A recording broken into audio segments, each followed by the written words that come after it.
Պարոն նախագահ, ընտրողների հետ Հայաստան դաշինքի ամփոփիչ հանդիպմանը Լևոն Քոչարյանը դիմեց ձեզ չընտրող քաղաքացիներին, ընդունելով նախկինում արված սխալները, այնուամենայնիվ խնդրեց ընտրել ձեզ, այլ ոչ թե Ալիևի մարզպետ Նիկոլ Փաշինյանին։ Այ դուք ինչ ունեք ասելու ձեզ չընտրող քաղաքացիներին, ինչու ընտրել ձեզ։ Նայեք, ես ազգային ազատագրական պայքարից եմ մտել քաղաքականության մեջ, ըստ էության միանգամից զբաղվելով Հայաստանում բարձր պաշտոն, նաև Արցախում բարձր պաշտոն, պետական պաշտպանության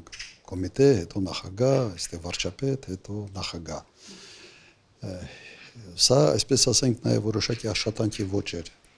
ենթադրում եմ հաղորդել ինձ, որը եղել է ավելի շատ մենեջերական, այսպես կառավարման, հատկապես ճգնաժամային իրավիճակներում։ Հիմա ես տեսել եմ նաև կյանքը եւ քաղաքական կյանքը մյուս կողմից, լինելով արմատական ընդդիմադիր, առերեսվելով անարդարության հետ եւ երբ այդ անարդարությունը իշխանության կողմից է գալիս, թե ինչ կարգի զգացումներ է դա առաջացնում։ Եվ բանտ եւ անհասկանալի մեղադրանքներ, հետապնդումներ եւ ոչ միայն ինձ, այլ նաեւ իմ թիմակիցներին եւ իմ ընտանիքին։ Եվ այդ ամենը ինձ ոչ թե չարացրել է, այլ հակառակը, ասենց ավելի իմաստուն է դարձրել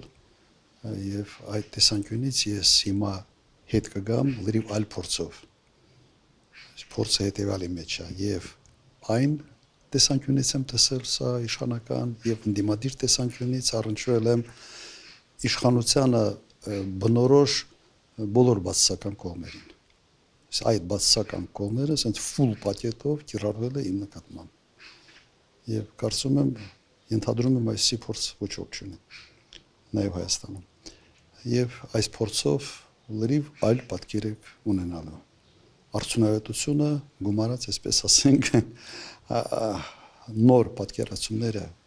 քաղաքական process-ների մասին։ Պարոն նախագահ, այ օրինակ ձեր նշած փորձը ունի փաստացի նաև Նիկոլ Փաշինյանը, այսինքն առնչվել է եւ որպես ընդդիմադիր իշխանության բացասական հետևանքներին եւ արդեն լինելով իշխանություն, փաստացի ինքն է ստեղծել բացասական հետևանքներ։